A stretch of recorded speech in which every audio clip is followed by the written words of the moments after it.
warahmatullahi wabarakatuh. Berjumpa lagi dengan saya Supiani dalam digitalclass.id. Kali ini di pelatihan kita yang kali ini adalah optimalisasi pelaksanaan P5 di satuan pendidikan. Kita di pertemuan yang ketiga akan membahas mengenai bagaimana kita merancang modul project, dan nantinya juga kita akan melihat atau mengamati sebuah modul project sehingga nantinya Bapak Ibu bisa juga kalau mau karena kan sudah disampaikan bahwa modul project boleh kita menyusun sendiri atau merancang sendiri, kita boleh juga mengamati atau melihat modul project yang ada di platform Merdeka Mengajar. Baik Bapak Ibu, seperti yang sudah kita pahami bersama bahwa proyek penguatan profil pelajar Pancasila itu adalah pembelajaran lintas disiplin ilmu yang gunanya untuk mengamati dan memikirkan solusi terhadap permasalahan di lingkungan sekitarnya. Jadi proyek penguatan profil pelajar Pancasila ini menggunakan pendekatan berbasis proyek atau project based learning yang berbeda pelaksanaannya dengan proyek saat kita melakukan kegiatan intra. Jadi kalau misalnya Bapak Ibu misalnya guru agama, saat Bapak Ibu melakukan pembelajaran agama untuk mencapai tujuan pembelajaran di capaian pembelajaran agama tadi, bisa jadi Bapak Ibu melakukan pendekatan menggunakan pembelajaran berbasis proyek. Itu nanti yang akan Bapak Ibu lihat adalah capaian yang Bapak Ibu amati adalah capaian agama atau capaian pembelajaran di agama tadi. Berbeda dengan proyek di P5 ini. Jadi kita semuanya berkolaborasi dengan satu modul yang kita gunakan rame-rame untuk memfasilitasi kelas tersebut, dan nantinya yang mau kita kuatkan adalah dimensi-dimensi dari si profil pelajar Pancasila. Jadi di proyek penguatan profil pelajar Pancasila ini, siswa akan belajar dalam situasi yang tidak formal. Struktur belajarnya juga lebih fleksibel, kegiatan belajarnya lebih interaktif, dan mereka bisa terlibat langsung di dalam lingkungannya atau terjun langsung ke lapangan seperti itu.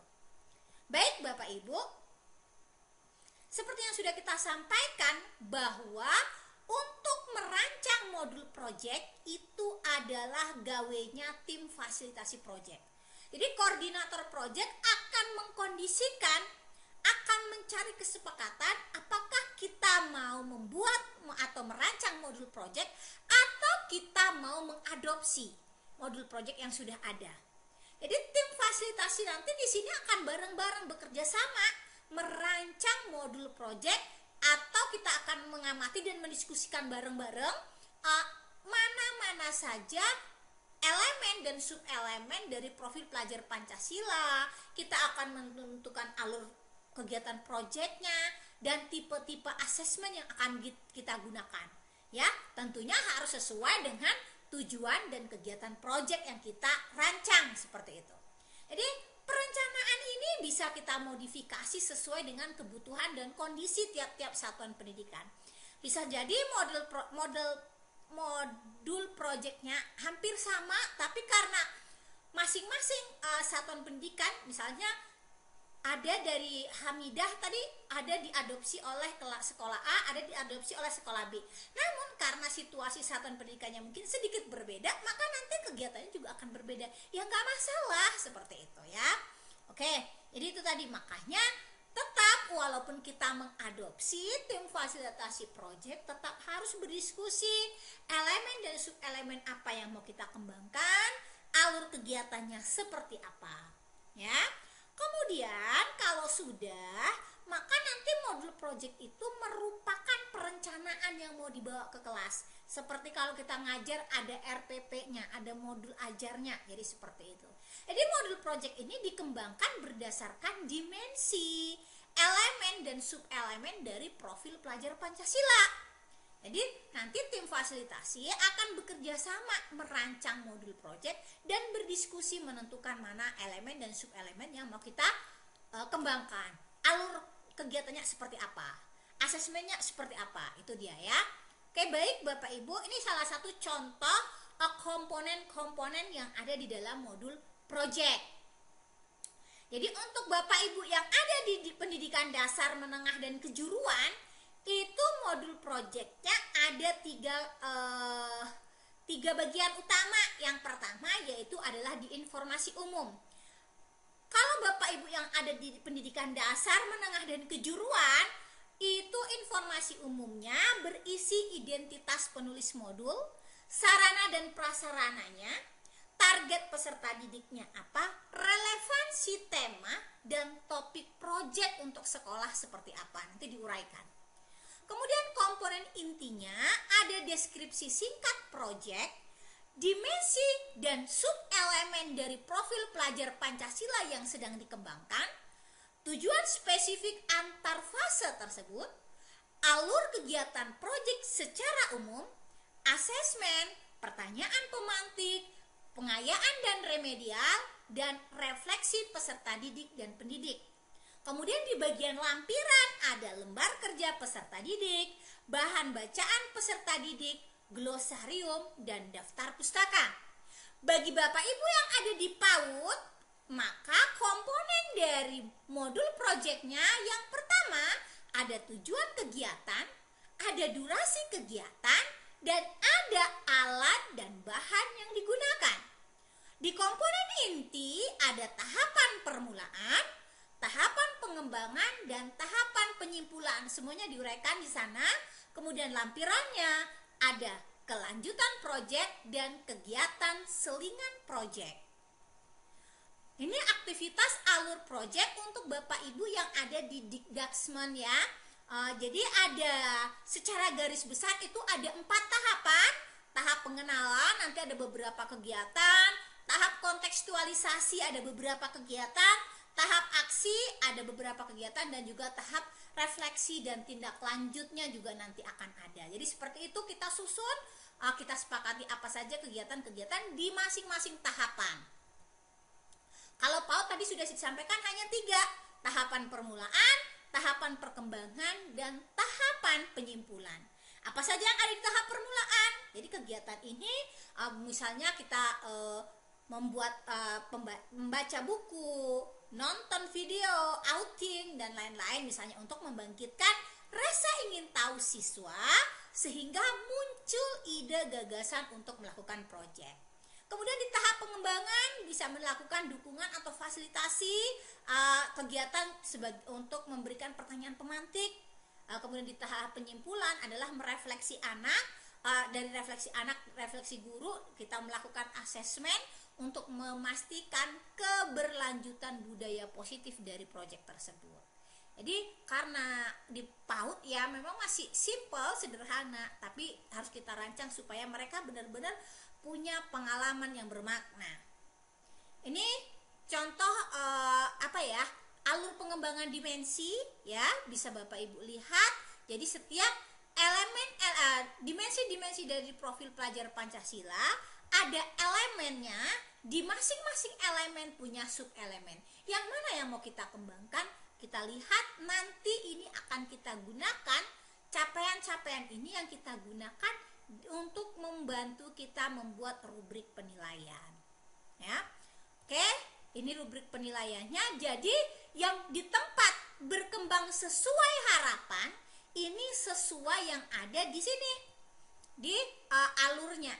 Kalau misalnya saya membuat modul project untuk fase D SMP ya, maka kalau ini dimensinya adalah kebinekaan global, elemennya mengenal dan menghargai budaya, sub-elemennya adalah mendalami budaya dan identitas bangsanya, maka saat saya membuat rubrik penilaian di tempat di sini, di berkembang sesuai harapan, nanti akan saya ambil kalimatnya dari di sini D, fase D ini dia.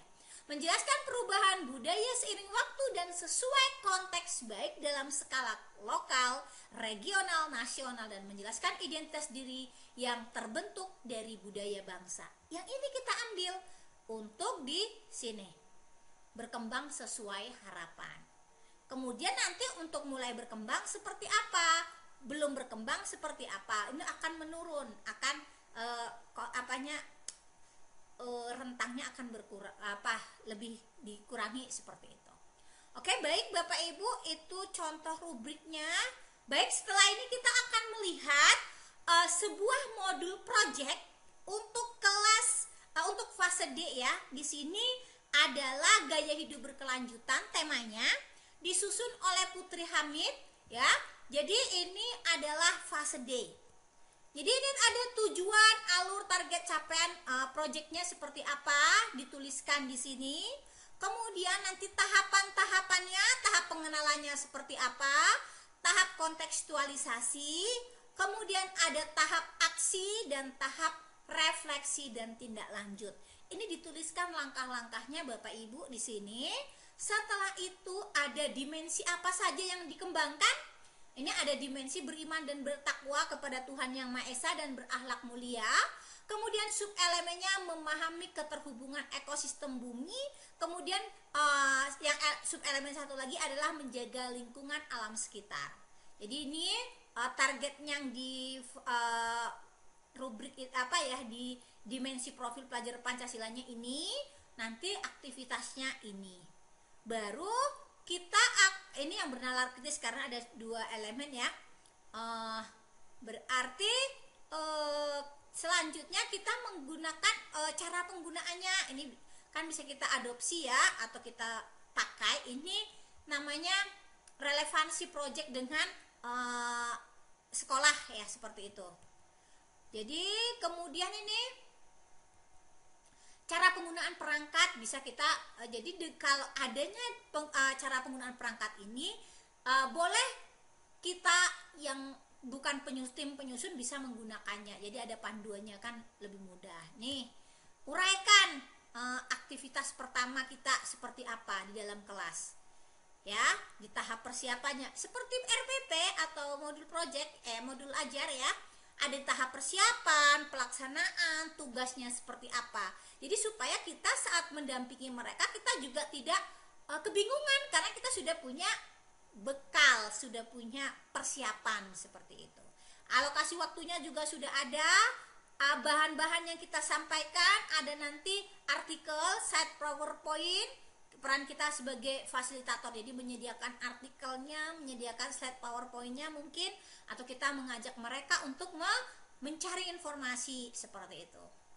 Ini ada referensi artikelnya, kita sudah siapin artikelnya untuk mereka baca. Ada referensi video yang bisa kita putar, ya. Ini mengenai